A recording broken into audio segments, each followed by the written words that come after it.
All right, good morning, good afternoon, good evening, wherever you are. Thank you so much. It's an honor to have you on this call. For those who don't know me, my name is Evelyn Namara, and I'm the Manager of Global SIG and Community Engagement. This intercommunity event is unlike any other we've had this year. It's a special edition focusing on how resilient you, our community, have been in a very difficult and challenging year 2020. So among other items on the agenda, you will hear from our community members sharing their stories of resilience while engaging with the Internet Society projects. Also be sure to stick around until the very end, as we will be announcing the winners of Chapterthon 2020. So we have a jam-packed session for you, and without further ado, it gives me lots of honor to welcome our moderator for today, the Vice President Community Engagement, Joyce, to lead us through the next session. Joyce, please take it away. Thank you so much, Evelyn. Buenos dias, bonjour. Have a good day, everyone, wherever you are, whichever time zone it is. It's a pleasure to see so many of you, and I see some people are still dripping in, so welcome everybody to this call. It's been, I think we've all said it a couple of times already, Evelyn already alluded to it, it's been a challenging year. I know many of the colleagues are looking forward to 2021 actually, let's take a moment to pause and actually reflect back on this year. So for many of us, things have been very different at home, at work, professionally, personally. The last year in particular, since the global pandemic started, we've seen that the internet was and is still a lifeline in many ways. Children, including my little one actually, is using the internet to continue their education. Health workers depend on the internet to get and to share information and to provide health advice during quarantines and lockdowns. We've seen families stay in touch through the internet. Businesses stay afloat thanks to the internet. And while not everything is perfect, some of it is imperfect, it has given some people a way to try really to cope with this global crisis. Despite the challenging times we've seen, the dedication of all of you to the internet and to the Internet Society. We've seen many of you supporting the goals of the Internet Society for an open, globally connected, secure, and trustworthy internet for everyone in many ways. And as the year comes to a close, as I said, we really wanted to take a moment to reflect back and to take a moment to recognize the things we've collectively achieved and to take a time as well to celebrate. Now, we've seen record participation of our chapter community, in particular in the chapter workshops this year. We had close to 800 people participating and almost 500 members participated in chapter training. We also saw greater gender diversity in participation in our activities. We've seen clothing design trend setting, starting in Benin, and now, yes, ISOC branded masks are a thing. So thank you for carrying the brand across the globe. Our organizational members and our partners have continued to support us, not only through the membership, but also through their support of our activities. And one example I wanted to highlight here is, there's many, but I had to choose. But one of them I wanted to highlight is the mix we've seen between financial support, in this case to enable us to mobilize young talents for the IGF Youth Ambassador Program, for example, and then the sharing of experience and mentoring to set them up for success. We saw increased participation of our organizations in support of our projects and events. And so I want to say thank you for the support throughout the year. It really makes a difference. We also celebrated our 2020 Jonathan Postel Award winner, Mr. Onu Purwo, and from Indonesia. And I invite you to read about his achievements. I think the link will be shared in the chat here. So congratulations again. It's been great to be able to highlight this amazing story. And then last but not least, yeah, we had some fun together as well. So we couldn't see each other face to face this year, but we virtually traveled to Kuala Lumpur in Malaysia with a crazy pilot. You might recognize his face, Navid Haq, who's there in the middle of the screen somewhere. And then we danced together, believe it or not. We went on a tour in Hamburg in Germany. And some of our colleagues had some interesting hairdos and costumes along the way. And then to show you a little glimpse of what we did on the background as well, our Internet Society staff and colleagues. We also needed some energy boosts once in a while. So we actually did some virtual yoga, Zumba, and some more things that I'm sure some of them will be happy to share on a one-on-one call, maybe not in a public setting like this. But so none of this would be possible without all of your dedicated, passionate, and very supportive community across the globe. That's all of you, actually. So I want to really take a moment to say thank you for advancing the Internet Society mission through good and through more challenging times, but you've been there throughout this year. So thank you. Thank you for being there and for being part of this amazing community. Now, on that note, I'm very pleased to introduce you to, she doesn't really need introductions, but to Jane Coffin, our Senior VP Internet Growth, who will tell us the importance of a growing internet. Jane, over to you. Thank you, Joyce, and thank you, community. This is not possible, what we do and what you do, without joint support. So thank you for everything that you've done this year and in the past. And let's take this great energy and resiliency that we found this year and celebrate that for this year and move forward into a next year where we will just do even more fabulous things. The Growing the Internet portfolio has 3 different projects in it, and it's been quite a year. Resiliency is the watchword, as Joyce said. With the pandemic, it's clear that the internet is a lifeline. It's reasserted the need for quality, reliable, and affordable internet for everyone. Translated into we can't do without it. Everyone needs it. We need to connect everything, as Andrew said on a recent presentation, Andrew, our CEO. And that's been our vision and our mission, to connect people globally, secure, in a trustworthy manner. And you're going to hear more from some of our great rock star participants in the work we do. But right now, I'm just going to give you a brief overview of what we've done. And I do want to come back to the word energy boost from Joyce again. I have been energized and amazed at all the work that the project leads, the chapters, our org members, the community, our partners have done. It is inspiring, humbling, and keeps us going. So despite the inability to travel, and we've been able to support our communities virtually and in person, and we are reimagined work with you. And it's the with, and I want to use the terms with the community, for the community, by the community. Raj Singh, our RVP for APEC, coined that phrase several years ago, and we first started some of our work on infrastructure development, and it really has been with, for, and by the community. We've adapted to the virtual world. Congratulations to all of you that have survived all the Zoom calls, that have survived wondering, how much longer you can be on a video chat for the entire day, week, or month. You did it, and you built things. You built communities, and you built infrastructure. Go team, amazing. And I'm inspired. If you look at this picture here, it shows you people are doing things to deal with the pandemic, to deal with connecting each other. And again, it is so inspiring when people go out there, and we have to capture the data in order to make sure we can talk about what we've done. So more on this is that in each of our regions, in collaboration with all of you, the community, we've reimagined what virtual means to keep everyone together. I have to give a shout out on this call right now to some of the team that have helped us, from Yannicka to Ashlyn to Evelyn, in putting these virtual events together in the comms team. April's on the call with us now. Ivana, who helps us with the web design. Every single person has a role and a piece in this puzzle, from the team side here at the Internet Society staff to all of you in the regions with the great advice that you give us and our partners.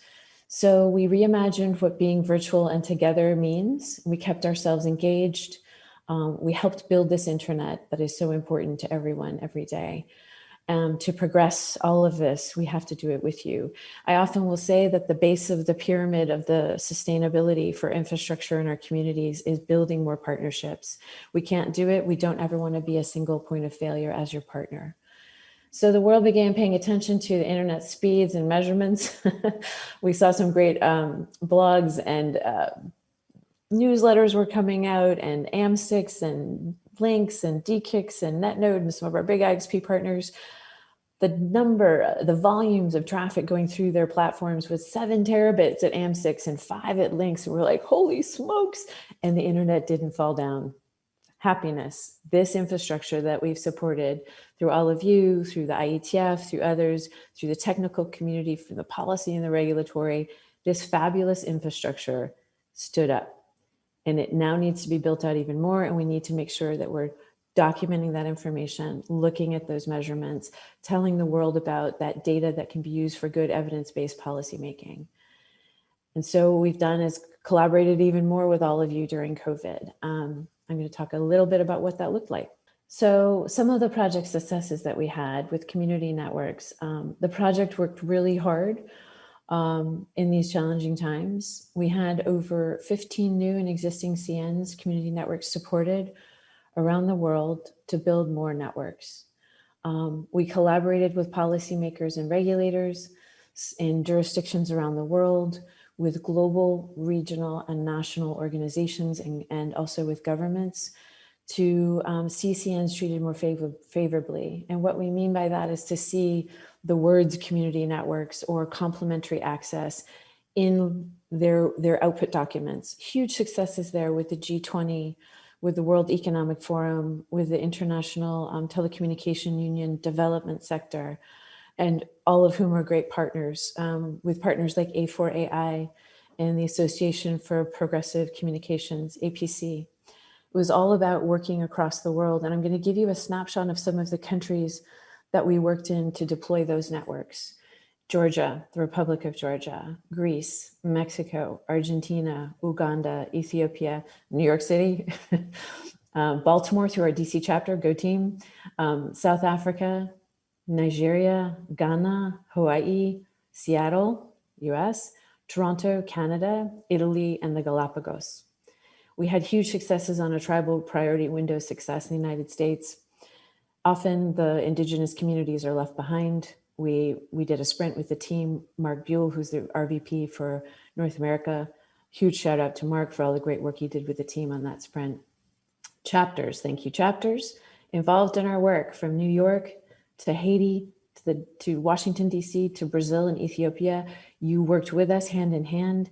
You often were the face, taking in suggestions to governments on how they could look at advice, broad advice from us on what to do with universal service or spectrum, those crazy important things that we need to make those community networks run. We trained over 300 people on the CN team, and there was an African summit, which is still underway. The Indigenous Connectivity Summit was a big success with 8 weeks of prep and training and people splicing and actually putting networks together at home, which was super cool. And the CNX APAC, which Raj just concluded with our partner DEF, APC, and A4AI. Huge work together. So thank you for that, because without that group effort, team effort, the community, we couldn't build infrastructure during COVID, and we did. And it's thanks to all of you. So thank you to our partners there and people on the ground who were climbing across rooftops and mountains, truly. Next up was our InfraComm, Infrastructure and Community Development Project. This is the team that does work with internet exchange points, national research and education networks, network operator groups. This has been another huge effort where it's a very operational project like CN's. We supported over 23 IXPs, trained over 500 humans, and organized over 20 virtual meetings with peering communities, network operator groups, as I said before, and the NRENs. And thank you to all of the partners, from the Flex Optics of the world to the Linkses, you know who you are, and others who helped us organize Facebook, others who helped us organize the big peering events online that kept the band together, as we say, or the community together. And we made a lot of progress in new and developing IXPs. That means after you've been a startup, we will level you up and you go to that next level. And we kept everyone engaged. We were able to send out equipment. This was often tricky, as you can imagine, to get equipment into countries right now. Because quite frankly, when you do have a pandemic, you've got to focus in your own country on your people and your health and safety. So equipment wasn't often a first priority, but over time we found people finding very creative ways to get equipment into countries. And so again, another huge success, we're able to do what we could do. Just a shout out also to our AFIX community. This is the African IX community. We've been working with that community of interest to transition our role over to them. We saw that continue on this year, and thank you. And I should say a huge shout out again to the chapters for working with us throughout on the InterCom work as well. And we've gotten lots of sponsorships and thank you to our sponsors, and thank you to our partnership team for all the great work in keeping those virtual events going and being creative. Yannicka deserves a shout out, who's from the staff team here, for all of the innovation, and she pivoted, she was agile, thank you. This was a big deal. People who had normal jobs that were the in-person events went from the in-person to the online, and their lives changed. So thank you for doing that, because you helped bring everybody forward, kept it super positive, and we built things, and we built communities, and we built infrastructure. So again, super proud of all the work there. We can't do what we do, next slide, without very important focus on data. You hear and see all the great stories out there about X number of volume of traffic going through this country and more people needing connectivity. We saw the gap. COVID in many ways has helped us amplify our message. When you have something like this that happens that impacts people's lives so much, we have to look for opportunity and hope. And part of that is in the numbers, believe it or not. And so the Measuring the Internet project, the MTI team, working with partners, working with chapters, working with org members. Congratulations to that team. They launched an insights platform in December. This was early in December, a couple of weeks ago. This platform had months of work behind it, and partnerships and discussions about, can we use your data? What does that look like? Can you be a partner with us? What do you think? I mean, it was an amazing effort by a startup team. This is a new project, but it harkens on many important things that we know from the policy and regulatory world, and also for those that are in shutdowns. If you don't have internet, you know for sure what's going on in your country of no access. And so the key thing for us is to get the numbers out there, to make people aware of what's going on. This platform, if you haven't seen it, go take a look. It's designed to work across different sectors, across different, with different partners, from policymakers, researchers, journalists, network operators, civil society groups, and others, to take a look for a deeper data-driven insight into the health, availability, and evolution of the internet. I want to highlight some of the great work that the team did. We've partnered with several organizations, including CADA, Access Now, and Mozilla, to provide trusted third-party data. Thank you to all of those organizations. You've been great partners, and the information is on the landing page, the Insights landing page. And if someone could pop that into the chat, that'd be really great. Again, we've also partnered with Afrinic, the African Regional Internet Registry. They hand out IP addresses and autonomous system numbers for you geeky people, but they're also a wonderful partner of ours in building a better internet and a bigger internet. Both Afrinic and the Measurement Lab, the MLab team, have been working with us to develop an internet resilience focus area in Africa. That means more data for you about, and 4 of our chapters, Madagascar, Benin, Burkina Faso, and Ethiopia have been working with us on this resiliency focus area as well. They've been involved in this project, and currently measurement probes are available in 5 countries. What does that mean? It means that some great technical work is being done in order to measure traffic, to take a look at the health of the internet in those countries. The measurement probes are in Madagascar, Mauritius, Kenya, Burkina, and Ethiopia for data collection. That's another huge team effort. Thank you so much to all our partners there. The project team from the Insights, on the Insights platform, and the Measuring the Internet team has had a huge boost with Susanna Gray, who's the comms lead for the project. And I'll give shout outs to the other comms leads later, but she's really done an amazing job at highlighting this project with respect to the blog posts and other information that we've been able to get out there. So we've presented at events on the state of the internet during the pandemic to showcase its resiliency and agility. In 2021, we'll continue that to build our partnerships with more measurement data providers, get you reports, give you more data for data-driven stories. And we want to improve the platform based on feedback from you. Matt, who's the project lead, and Kenny, who's a co-lead, are working on a survey. Kenny's leading on that survey to get feedback. It's really important that we continue to improve, that we innovate with you as a community. How you can contribute to that Insights platform, because many people have asked us.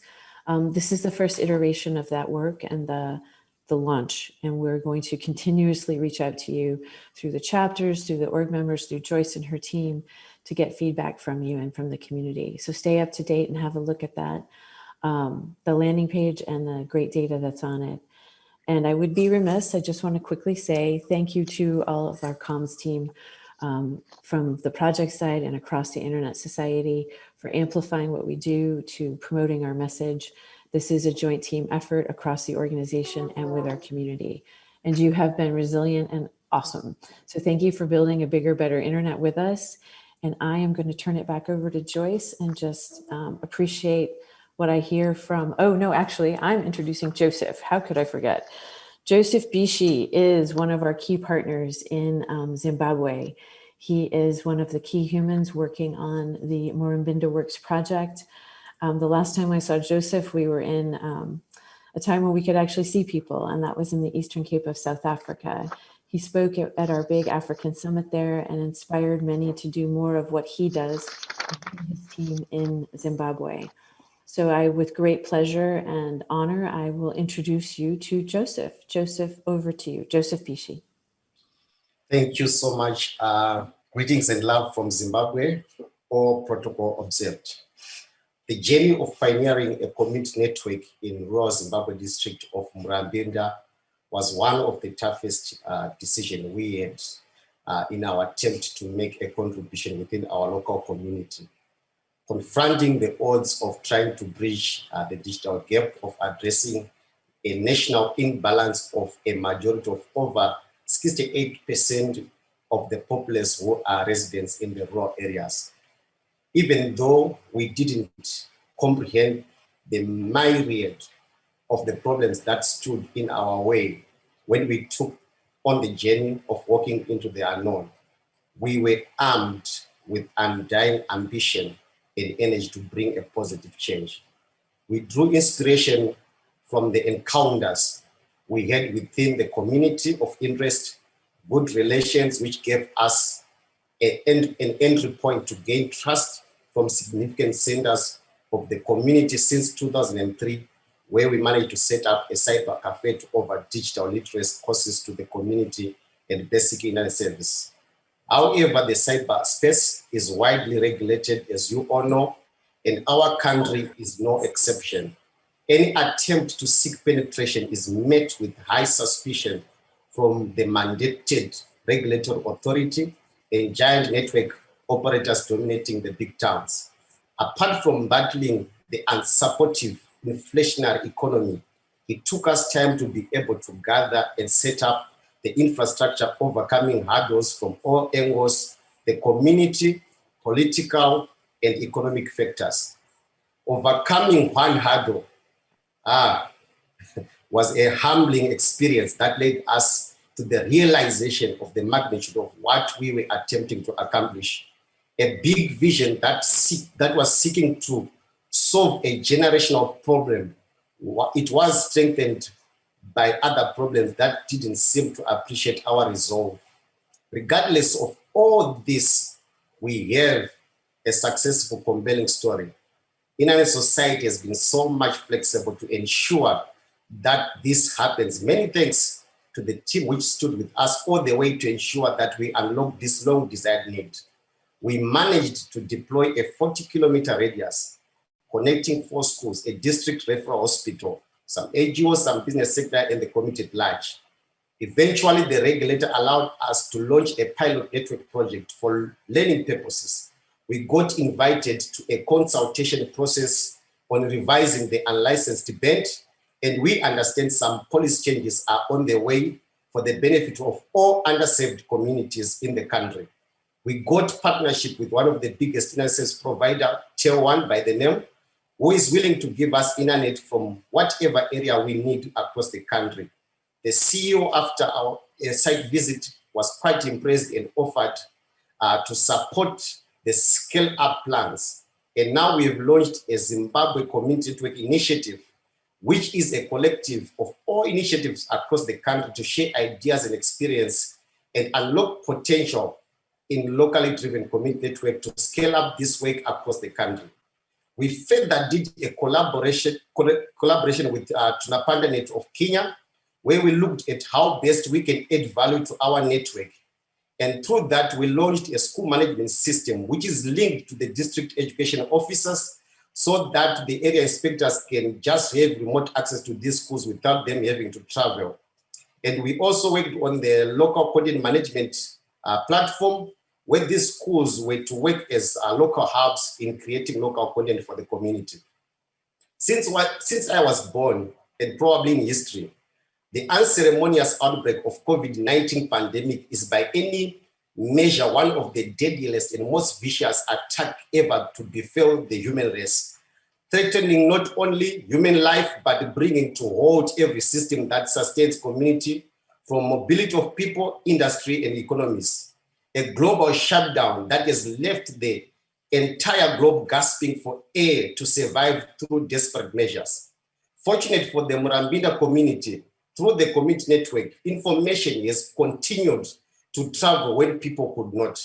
Important information on the pandemic has circulated even at the level of community, casting away the shadow of darkness brought about by the ignorance of not having access to vital information. It was the crowning moment for the vision we had perceived years ago of building community networks in most disadvantaged communities in Zimbabwe. When the world woke up in a new reality that brought everything to halt, it was that moment the vision was vindicated to provide access to the ever-growing demands of internet access. That evolved from necessity to a matter of life and death.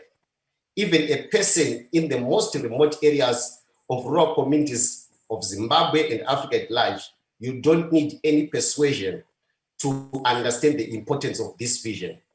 Though we had a perspective change because of the pandemic, our network deployment focus has to change in the direction of the new demands or style, where there was a shift that work and learning were to be done from home. With the support of ISOC, again this year we managed to overcome this challenge by building community Wi-Fi hotspots in residential areas, enabling access on the Murambinda network from the comfort of their homes. The availability of a community network in Murambinda has become the life hub of the community, enabling development to spring from the network in any direction the community would want. Ladies and gentlemen, comrades and friends, I thank you.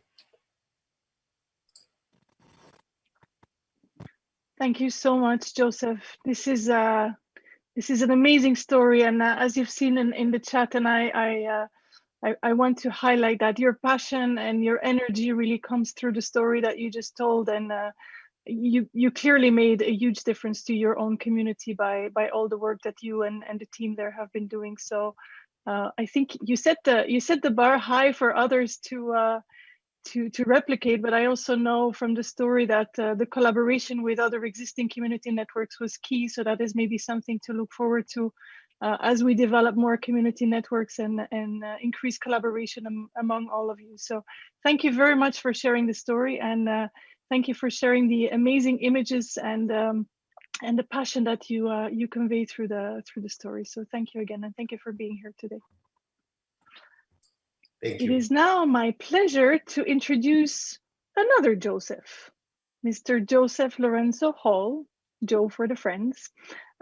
He's our Senior Vice President, Internet Strong, and Joe is going to talk a bit more about how we have strengthened the internet in 2020 and beyond, I should say, right, Joe? Absolutely. Thank you so much. That was definitely truly inspiring, Joseph, from one Joe to another. Let me tell you, that's amazing stuff. 2020 has been full of challenge, so full of challenge. And we hope that by highlighting some of these stories, we show that there has been some diamonds that come out of the rough, so to speak. And what I'm going to talk about are the resilience and security elements of ISOC's work. And by all means, you are our customers. You are the people that we're trying to make sure when we say the internet is for everyone. There's a whole chunk of the planet that isn't connected, but the ones that are excited about connecting and building out networks and connectivity are exactly all of you. So thank you so much for being there for us this year. Yeah, mute yourself, please. Thank you.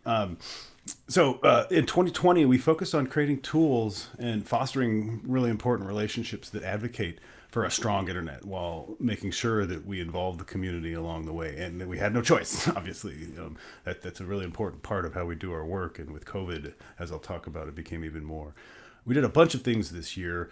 With a bunch of our new projects, we set a ton of groundwork for technical work and advocacy in 2021.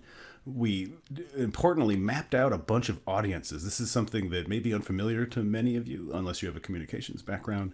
But when you speak, like we do so much in so many ways, you need to speak with an audience in mind and know what's important to those audiences, what's important to chapter members, what's important to chapter leaders compared to chapter members. We have to know those things. We spent a lot of time defining specific stances about certain kinds of technical subjects and policy issues. And we very carefully established a bunch of relationships with key stakeholders that can help us make sure that the internet is for everyone and that it's a strong, secure internet. COVID-19 made it really difficult to do all this stuff, but it even, as Joseph had said, it made it even more important that we had this connectivity and that people trusted the connectivity. Connectivity isn't worth a whole lot if you can't trust that connectivity. And when we talk about trustworthiness, we talk about security, resiliency, interoperability, the fact that it's open and you can play with it and build on it. These became extremely important with remote work and remote schooling. I know a bunch of the parents out there were not ready to suddenly also be the teachers and do their work at the same time. And those of us who've had to adapt our work to home environments, sometimes it can be really rough. You may not have the connectivity. You may not have any connectivity. And then making sure that, one of the things that the COVID really highlighted was connecting online, and often in some of the most gravest of circumstances. I can't tell you how heartbreaking but hopeful it was to see people saying the last words to a loved one who was in isolation with COVID over a video link. That was completely unthinkable 10 years ago, right? In some places it's unthinkable now, but we need to work on that. We faced a ton of challenges. Our teams had to go remote, teams that are usually working right next to each other or seeing each other often in certain kinds of environments no longer could do that. And more importantly, we had to adapt to make sure that we engaged with the community, all of you folks, and better met your needs and worked with you to try and do things, not just as us, but in unison together to do things. Next slide, please. All right, so let's talk about some of the successes from the projects. There are an amazing amount of things that I could talk about. So we've picked a few, and by all means, if you have a pet one that you really want to know about or that I don't mention, please ask in the Q&A. We have project leaders on the call right now who can talk about these kinds of things. Our encryption project started up and just hit the ground running amazingly. Despite COVID and all that kind of stuff, we launched something called the Global Encryption Coalition, which is a global coalition of coalitions, just like the internet is a network of networks. We have 8 priority countries with small coalitions that then feed up into a global coalition. It's currently at, I think the last number I heard was 115 members. That could be more now. I'm not sure. It tends to grow quite a bit, but that surpasses our goal of having 100 members in this coalition. And this coalition isn't just the Internet Society. It also involves the Center for Democracy and Technology and Global Partners Digital. And I apologize to the translators and captioners. I talk way too fast. I will try to slow down.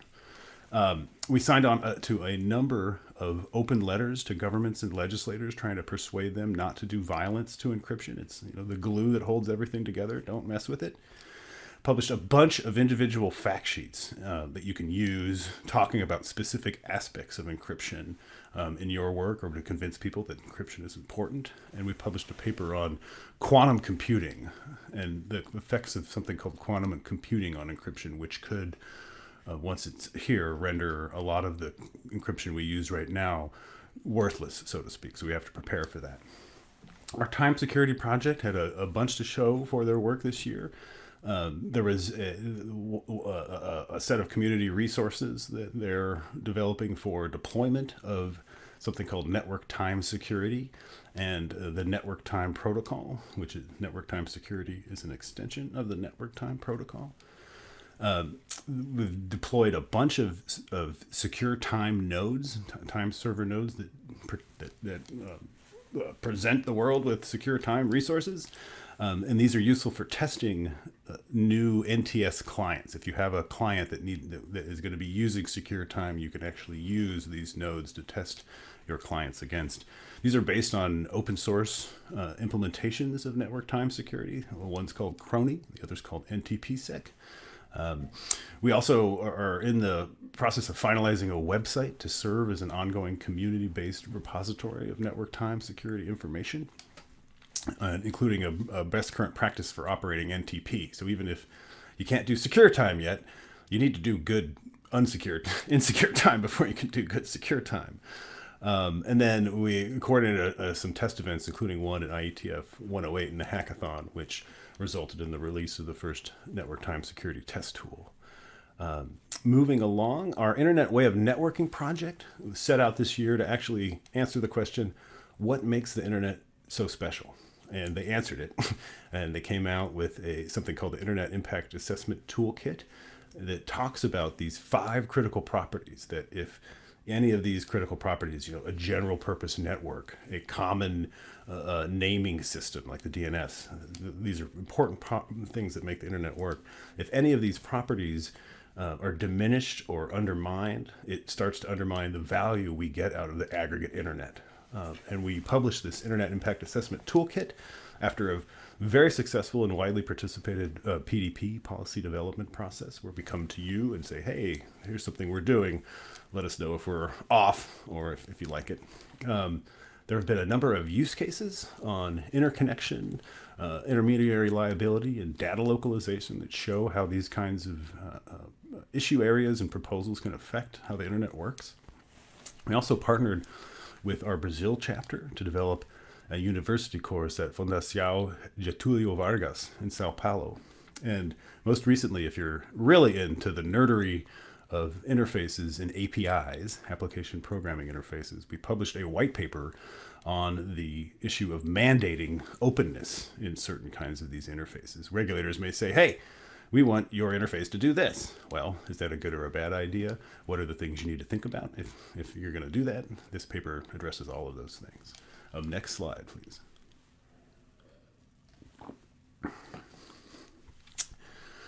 Awesome. So moving right along to 2 other projects. The routing security area with mutually agreed norms for routing security, Manners. Manners has been around for 5 years. It's a jewel in our crown. They had some very serious challenges. A lot of the Manners work involves going to IETF, going to the NOG meetings, going to meetings of the RIRs, and giving workshops and saying, hey, we should really be more secure with our routing, advocating for routing security. We have no travel because traveling spreads the virus, and it's some places like those of us in the United States are probably not going to be let into many countries for a long time. And so what we had to do is, and Aftab and the team, the Manners team, were super innovative and established an ambassador and fellowship program and tweaked it a bit so that instead of us and people that we work with going directly out, we had ambassadors and fellows working in their regional areas to actually do things around Manners, be it training, be it research, be it policy and things like that. We've reached 500 Manners network operators this year, which is a big deal. and we're, that's a lot of network operators. It's nowhere near all of the network operators. And then Manor is also organized with Ubuntu Net Alliance and Afrinic, a 3-week training course on routing security that had a lot of presentation from many of the national research and education networks. And finally, but absolutely not least, last but not least, in any stretch of the imagination, is the Open Standards Everywhere project, which set out to make it easy to deploy modern, secure, fast, reliable web servers. They stood up 4 reference servers, and you can find all of this stuff on GitHub. So 4 reference servers using 2 different web servers, Nginx and Apache are the technical names for the web servers, with CDN front ends. So if you had a content distribution network on the front of your website. There's a ton of documentation and implementation guides about how to actually build these kinds of websites easily and maintain them. We have all this documentation and such on GitHub. We can point you to it. Hopefully someone will drop a link in the chat to that stuff. In terms of how that's changed and impacted things, we saw chapters just do amazing things with this. For example, the ISOC Kolkata chapter was at 32% in terms of security, so bad, and internet protocol stuff.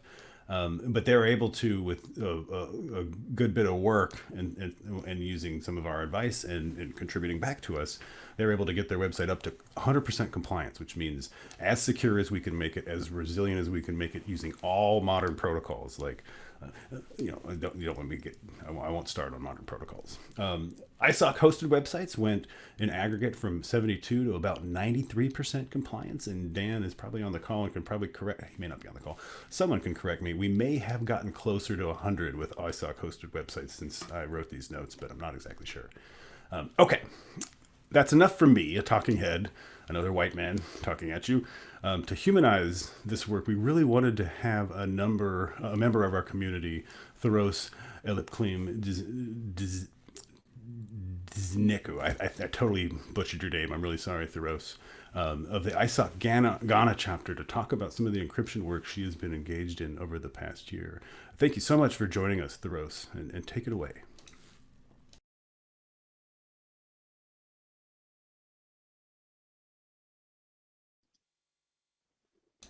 Theorose has been having connectivity problems, so let's wait just a moment and see if she can connect.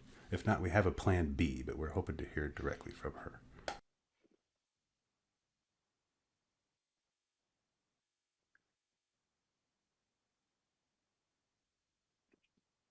Ashley, if as we are waiting for Theorose, I actually wanted to highlight the fact that I spotted at least 2 famous people on this call. Whoa. One is Santa Claus, Hans Batija. If you scroll through the videos, you will see we have Santa on the call, and we have a special guest in the shape of Shakespeare, brought to us by no other than Debbie Hudspeth. So if you scroll through the videos, you see we have famous people on the call. On that note, let's see if we can get Theorose. Theorose, you want to try the microphone?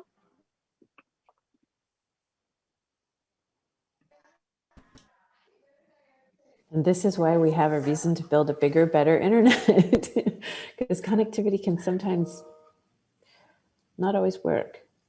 See, now Santa's even saying ho, ho, ho. There we go. Thank you. Thank you, Hans. Theorose, just feel free to start talking when you're ready. All right. Good afternoon to everyone. I hope you can hear me now. Sounds great. It's nice to have you all here. So my name is Theorose Elikplim Dzineku. I'm currently based in Ghana, and I'm from Ghana. I'm the current chair for programs and communication for ISOC Ghana. My training journey was a smooth one. I will just want to establish the basis of my training and why the issue of encryption is so great to me. I can't remember when the call came in for trainings. I opted for another option, not encryption, because when I heard the name encryption, I just told myself that, guys, this is for technical people. It's not for me at all. Like, I can't get used to the big words that the IT people use. I'm a trained journalist. I have no basic knowledge in IT, so I wanted just something that has no internet words in it. But unfortunately, I didn't get that, so I just have to be stuck with the encryption training. But I just told myself that, well, I mean, that is what I have now, and that is the option available. So I'll try as much as possible to make good use of the opportunity that was provided. And I must admit that it was one of the best decisions that I've taken this year, because the teaching was so good. It was very simple, like it was so basic. I understood everything, and I really loved it, and I hope to do more. So at the end of the project or the training, I made some few things. I implemented the whole. I actually wrote a research paper, because at the end of the project we were to implement a project. Various options were given, and I chose to write a research paper. And now my research paper was actually focused on the journalism industry in Ghana. I had wanted to find out how journalists that are working on the field understand the concept of encryption and how they applied that to their work. And it became more important because, I mean, during the COVID, we were all at home, but journalism was still working online. And so there was a lot of misinformation in the system. And journalists are forced to communicate with their sources or their correspondents by the internet. And in the quest to do that, sensitive information are sent to the wrong people just because they have no knowledge on how to keep that safe. So with that basis in mind, I set out to write a 3-page article, which I'll post the link in the chat, or Evelyn will help me do that. I wrote a research article out of that, and it's confirmed the fact that now this research is limited to Ghana, so I wouldn't know the state of that in other countries. But it has shown that in Ghana, first of all, a majority of the journalists who are already working have no knowledge on encryption. They've heard the word before, but they don't know what it is. They don't even know the types. They don't know how to do basic encryption. So I told myself that, okay, fine, even though the training is over and the initiative is over, I think with the fact that they don't know, I could do more by teaching them how to encrypt knowledge just with the basic that I've learned. So I went ahead to plan a workshop, which I will discuss at the latter part of my time. Yes. So some of the challenges that I faced, because I wouldn't say that it was a smooth implementation for me. One of my major challenges is the COVID restriction, because the training actually happened when the pandemic was high. And so a lot of people were not allowed to move on. Actually, Ghana was on lockdown from March till August. So we were not supposed to go out or anything. So I wasn't able to really do my workshop during that era. And because event centers were closed, obviously, people were not responsive to the call when I sent out an initial registration link. Knowing that it has to be a physical event, I didn't get a lot of people interested. Yes, so but how did I overcome the challenge? First of all, I was resilient. I already established that at the beginning that I really wanted to use the little knowledge that I gained to make a change. I just don't want to be part of the numbers that come for the training and then just go home with a certificate without doing anything. I really wanted to do more.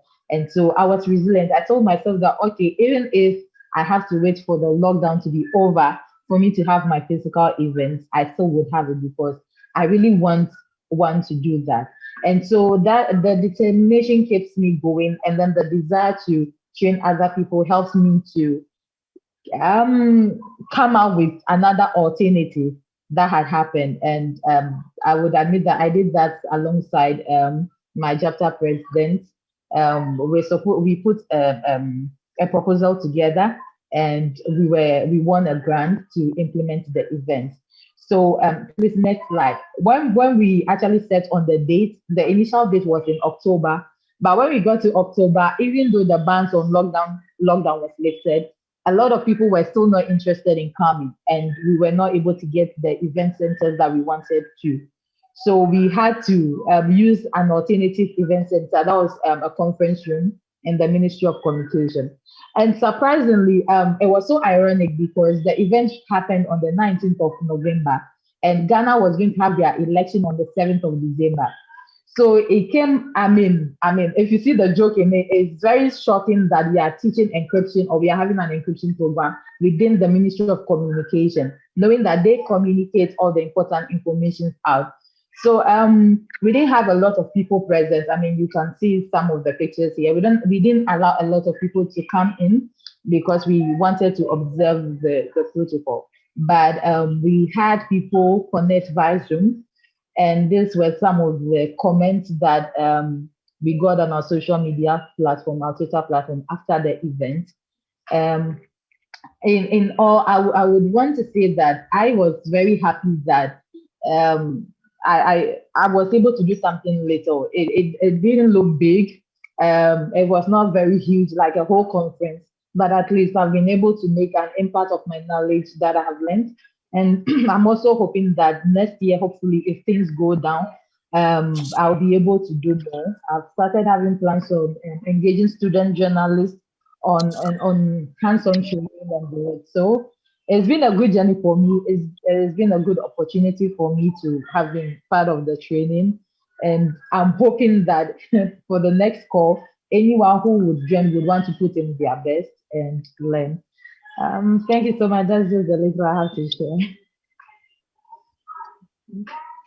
Thank you so much, Theorose.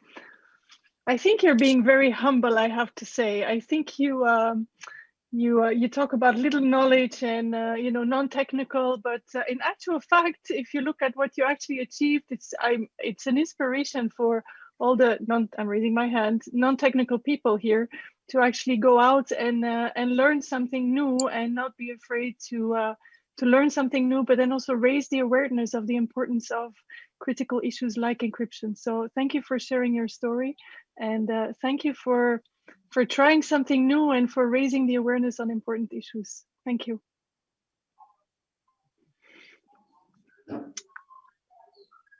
And we see all the famous people on the one screen. They're all, at least on my screen, they all show in the one screen. Yes, look at that. We are at a point, if you have any questions, please use the chat. Feel free to add your questions in the chat. Si vous avez des questions en français, vous pouvez également les écrire en français. If you have questions in French, you can also write them in the chat function, and they will be translated by the interpreters. So if you have any questions, the floor is open. So any reactions, any questions? Joe, I don't know if you want to react to Theorose's story as well. No, I was just saying in the chat, encryption can sound very intimidating, but I'm just amazed at Theorose is a really wonderful example of dipping your toe in the waters and then going for a swim, so to speak. And let me tell you, one of the things that we aim to do a lot of is demystifying things that may be technically intimidating. So if you ever see something that you're like, geez, that sounds important, but it's too much for me, feel free to reach out and let us know, because we do this all the time, trying to make sure people can get in their brains things that they may need in there. And sometimes it's a lot less painful than you think it would be. So there's a question from Andrew Sterling about how do we see the future cooperation with Mozilla. We are very good partners with both Mozilla Corporation and Mozilla Foundation. We work with them in a number of places. For example, things I can talk about. I don't think. The internet. Oh, please go for it. Yeah, and we're using beta. Actually, sure. Yeah, we're using.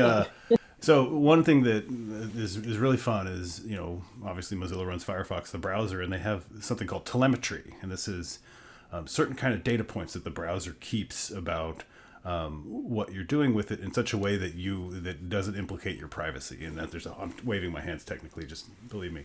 The measurements platform Insights that we launched in December uses, and Matt could talk about this, I'm sure, if he's on the call, uses as one of the data sources, or Kenny, who's another project leader, as one of the data sources uses beta telemetry from Firefox, which means we have a really rich source of data from people using the Firefox browser about things they see on the internet. How many times do you encounter a unencrypted website versus an encrypted website?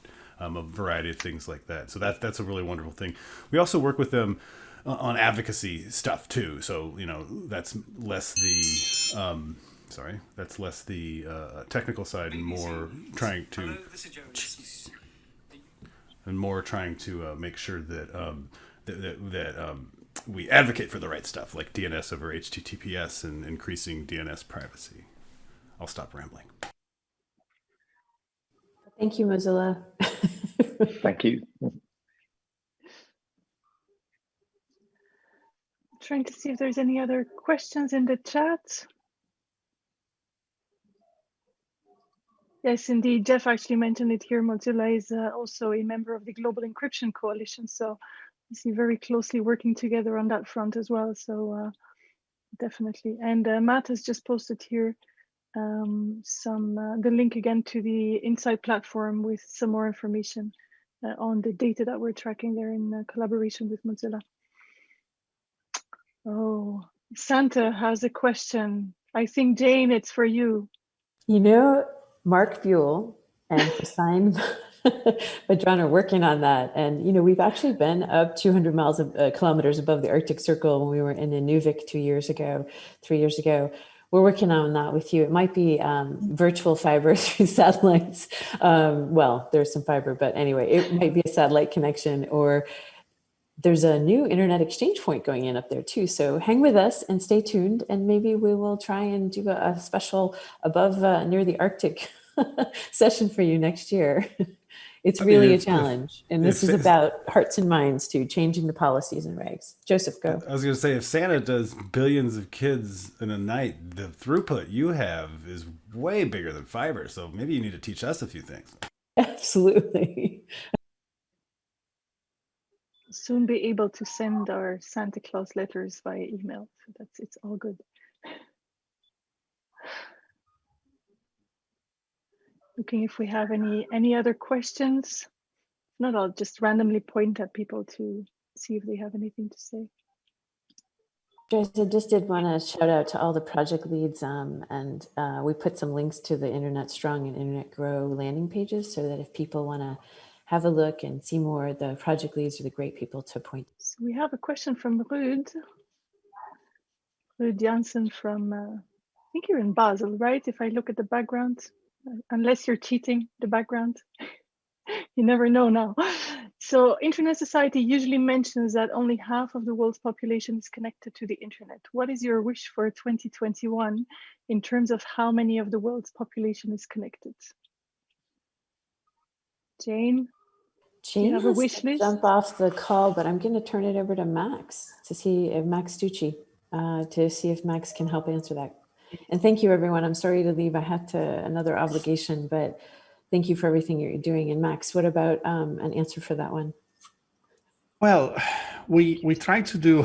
It's a very big question, actually, and what we try to do is connect one community at a time, and try to do it in the best possible way, so that we don't just come in and just do one attempt and then leave it as it is, as was mentioned by Jane, and then as you could see also from in the example from Joseph, there is the need to make everything more sustainable. So hopefully we will get more people connected, and all of them in a more sustainable way in 2021.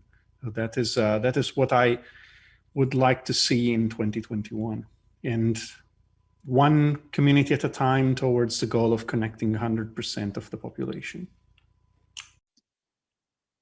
Thank you, Max. Did you write the letter? Not yet, to be honest. You still have a bit of time. So I see Joe has actually answered a question, but I will pose it again to see if there is anything else that bubbles up, because I think it's a really interesting one.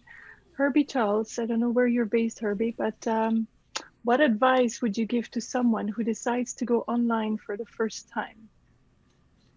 So my quick response was a technical response. You know, use a browser, and some browsers you can actually configure such that there are no insecure flows, but that's a pretty technical answer. I think a more appropriate answer is check out places like Wikipedia, you know, the vast quantities of knowledge out there that you might want to learn about. And maybe another one is don't read the comments and maybe stay away from Twitter for a little while. But I don't know, like if you want technical advice, I always recommend use a good browser and use a password manager, either based in your browser or one that you feel comfortable on a phone or something like that, because you shouldn't have to remember more than one password. And passwords are, unfortunately, a frequent way that account takeovers happen, where someone might guess your password or find it in a breach and be able to log in and take over your account and remove you from being able to access your stuff. And that happens quite a bit to people who are new to information systems. There's a lot of stuff we could talk about there. And Herbie, feel free to reach out, Hall, Hall, at ISOC.org. So if I may, and I don't see him on my screen, so I'm trying to, there's many screens now, but if I may, I would like to point that question to Joseph, and actually see from his perspective, who just actually set up a community network and told us the amazing story of how it all happened. What would you recommend as you've actually gone through the exercise? What is the first thing you actually would tell people who come online? I don't know, Joseph, I don't see you. There you are.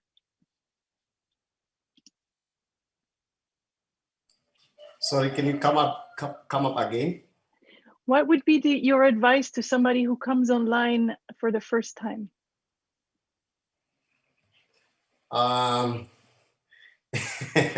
Interesting question. Well, it depends. So maybe I'll answer from the perspective of rural communities. So the person who comes first online, the best way is to ensure that the relevant content that he needs is there, so that he can be comfortable to be online. Because in most communities, like rural communities, people may not be interested to be online because they feel there is no relevant communication or information that they would need. So trying to ensure that we have that could be ideal. Thank you so much, Joseph. Herbie did that. I see lots of input on the chat as well. So I think there's lots of ideas there for you to pick from in terms of what to do at a first connection. I saw another question.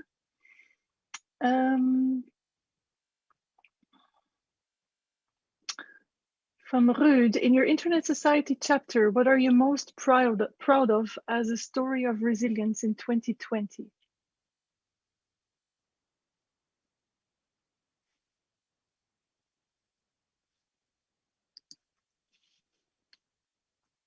Anyone volunteering for a response to that in your own chapters? I see many people from chapters. So just looking if you want to add something, just put your hand up in the chat and we can make it happen. So what would be one story of resilience of your own chapter?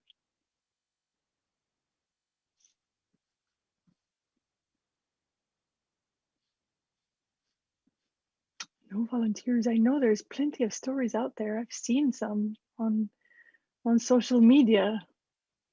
Victor, do you want to maybe just poke somebody to see? Yes, we have. Victor. Oh, Akimbo, go ahead. Since you have the mic already. Thank you for poking me, Victor. Okay, so a quick one on this issue of what you do when you come online. I run a community. Sorry, I'm a member of ISOC, Nigerian chapter. I'm the current secretary. But prior to this, I run something called the Community Networks for Africa. You know, bringing all the community networks together and trying to share information and possibly understand better how to penetrate the rural area. After saying that, so the first thing I do with our people is to ensure that I make them a member of the Internet Society. That's the first thing I do for someone who needs to come online. The beauty about the name is Internet Society.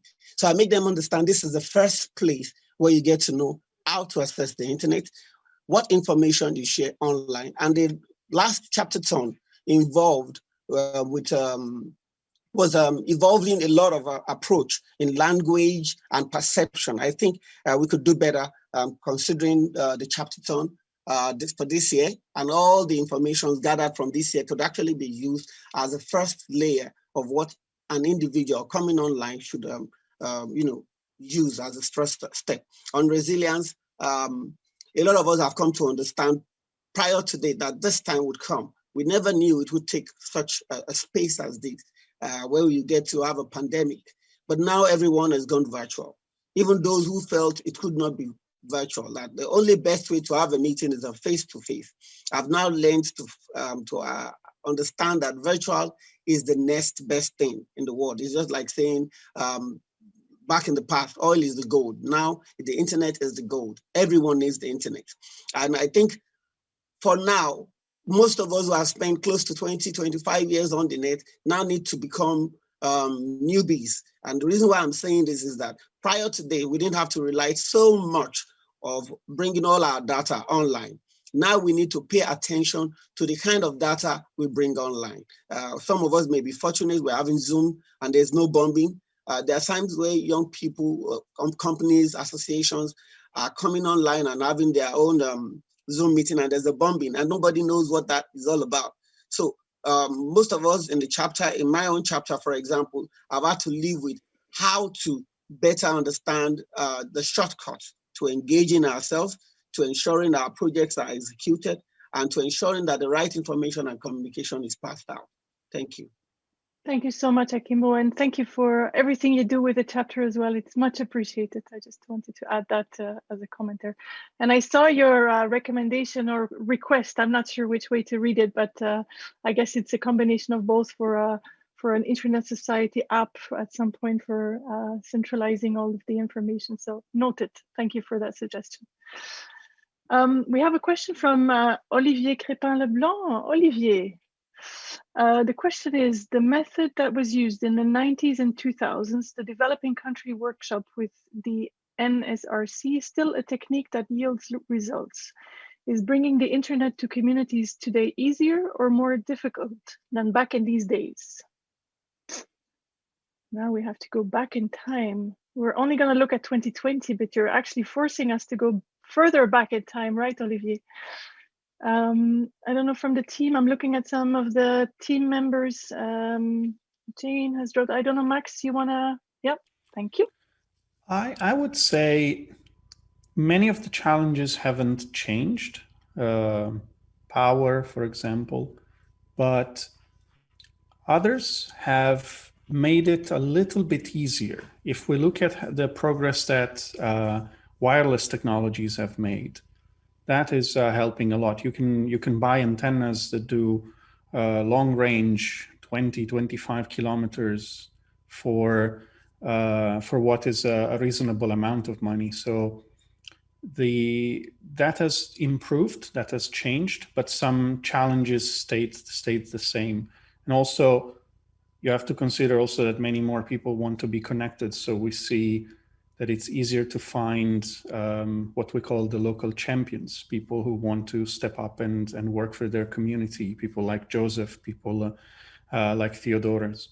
And so it's easier on that side. On the other hand, you still have regulators, you still have regulations that sometimes pose obstacles for the bringing internet to more and more communities. So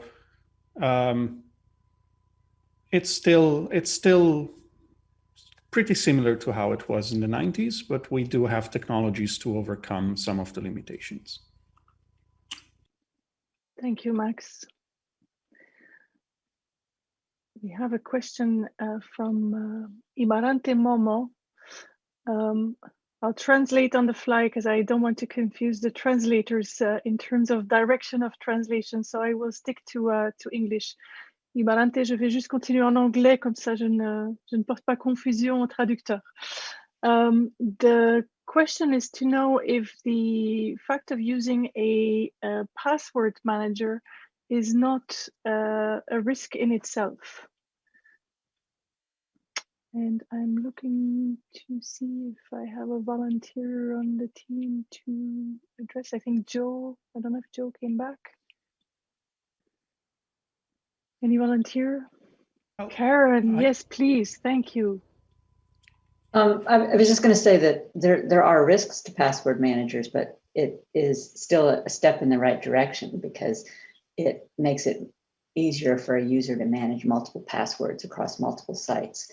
It's a bigger risk to have an easy to guess password or a password or the same password on multiple sites. And so password managers enable you to mitigate that risk significantly. So I would strongly encourage them. Karen, if you wouldn't mind, I see a follow-up question. I'm kind of jumping the queue, but it's very much related. Is there a way to check the reliability and safety of a password manager tool that you would be able to recommend? Recommend is maybe strong, but something to look at. Yeah, I mean, I think there are trade-offs for different tools. I don't have a specific way to check. I generally survey articles and listen to our own IT people. I know they're specifically looking at some commercial solutions for us, and there are some open source solutions as well. And you look at where your password file is ultimately stored. How is the data stored? Is it encrypted in such a way that it's stored on a remote cloud service, but the cloud service and anybody who gets access to that file still can't have the data because you actually control the key. So you have the password to that. So there are a number of sites out there that look at comparing the various tools and what the characteristics of them are. And then each person needs to do their own risk analysis. So I think that people that are very disciplined and do a really good job of keeping track of their passwords may not need one, but I think the average user, it improves their security to use one. Thank you, Karen. Thank you for jumping in. There's a broad question, which I'm going to throw it out again and see who picks it up, but it's a broad question. What are new plans to increase security of the internet, or what are the new things that are out there to increase the security of the internet? So I think part of that will potentially be answered in our, and I'm doing a little advertising moment here in the special edition where we will present our action plan for 2021 in January. I'm sure Evelyn will put the plug for that one at the end of the call, but I'm doing a little pre-advertising moment here. But so some of that may be addressed then, but I don't know if anyone wants to jump in and offer a number of thoughts. I don't know, Kenny, if you want to add some thoughts to that, like what are some of the trends we are seeing or that we have learned from in 2020 to bring it back a little bit to the content of today's presentation? I can jump in, Joyce, if you. Oh, Dan, yes, please. Well, to Ruud's question, I think what we're seeing, and you've seen some of it already in the stories here, around things like how do we upgrade the security at the different levels of the internet. You're seeing it with manners and what's happening with RPKI, with BGP, with the ways to make that level more secure. You're seeing it at the DNS level, as we already talked about, things like DNS over HTTPS. We're seeing it with encryption. If you look at where we've come over the last 5 years with the growth in HTTPS on the web, we've gone from very low in many ways now up to almost 90% in some parts of the world or more sites are over there. So it's really looking at the security across all these different layers of things that are happening at a technical level. That's really where that level of things are happening, I would say. Does that answer your question, Ruud? With a question from Ruvini Balasoria. Thank you, Dan. I see some more information in the chat popping up. So I think you triggered conversation, which is great. Thank you. I have a follow-up question from Olivier, and I think Max, I might throw that one your way. What about the new satellite constellations? Will these be a game changer? Will these be able to overcome local legislation issues? But I'm going to add the connectivity issues to that. Yeah, this is a big discussion we've also had both internally and with our partners. It's for sure going to make coverage of certain areas easier, but we have to consider some of the drawbacks. It might not be available everywhere in the world. Coverage might be there, but governments might forbid the use of such a technology. So we've had discussions. We are also talking to, as Community Networks Project, to some of the operators, and hopefully they will help in the years to come to reduce the gap, to bring more people online. But there are also challenges connected to satellite connectivity. For example, certain operators who still need to launch a high number of satellites to cover the whole world, or the cost of such a solution, while it might seem affordable in certain parts of the world, that's probably not going to be affordable in others. And so we still see challenges with that, but it's going for sure to help soon. So we look at that with good hope. Thank you very much, Max. We get some more of the questions here. There's a question from Hans, Santa Hans, I should say. I'm going to call you that now. He's leaving now. To what extent is China currently participating in the governance and evolution of the internet? So I see some nods and some smiles on the screen here. I don't know, Max, if you want to add something from the connectivity perspective, and then we can potentially see who wants to raise a hand to take on some of the other pieces. China is having an impact. If you look at the number of, I look at it more from a technical perspective, and then I'll leave the more governance perspective to someone else. But they are pushing a lot of new technology via the IETF. If you look at the amount of drafts and new suggestions for protocols and solutions that they're pushing through Huawei and at the IETF, at the Internet Engineering Task Force, that's going to have an impact very, very soon. And then there has been a big highlight of this year was the proposal called New IP, where they aim at introducing a totally new protocol. I'm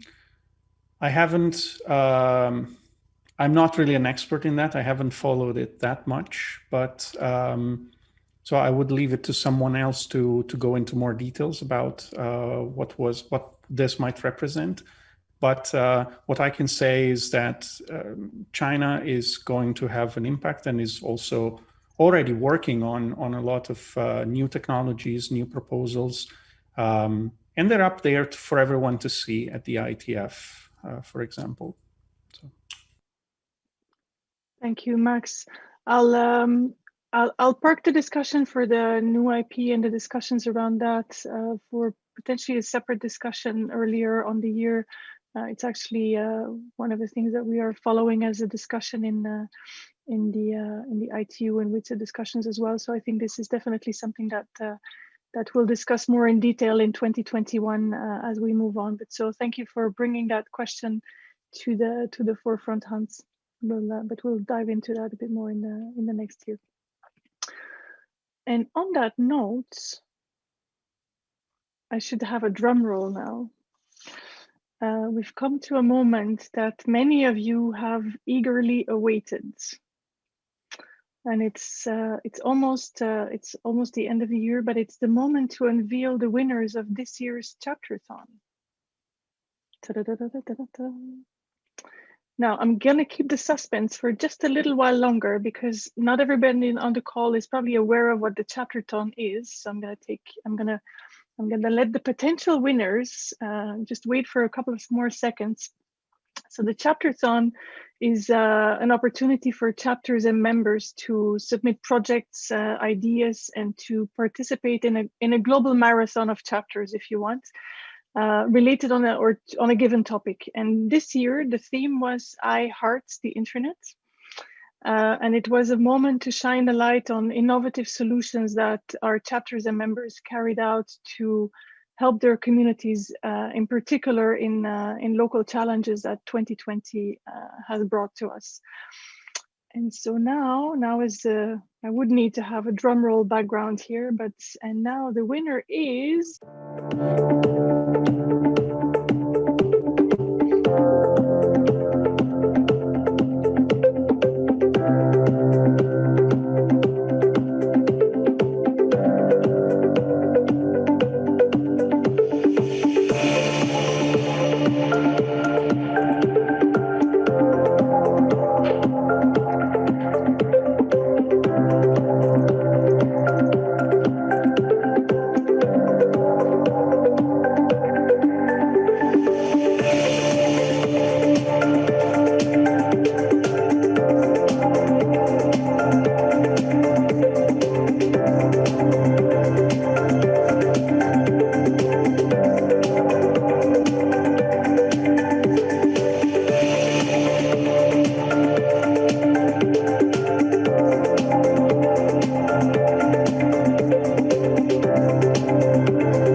Put the heart in my screen and say another congratulations to the winners, but actually congratulations to everybody who participated. It was heartwarming to see all the submissions, and obviously we had to pick winners. I know, or you had to pick winners, I should say. So that is what happened. So congratulations to everyone, and thank you for the enthusiasm in participating in the Chapterthon this year.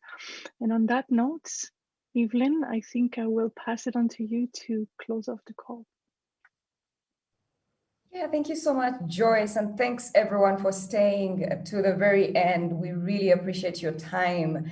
And it's at that time that I would like to remind us that we will have a special event in January, on January 28th, presenting our Action Plan 2021. So if you'd like to know all the awesome work that the Internet Society is going to be doing in the next year, please join us for that event. I will be sending through lots of information about it in the coming few weeks, but we would love to have you on that call as we begin the year 2021. Thank you so much again for joining. Thanks to our community representatives for sharing your stories. Thank you everyone for staying to the very end. We thank you for 2020. This has been our 5th InterCommunity event, and we hope to have better stories in 2021. Thank you so much, everyone, and see you in 2021.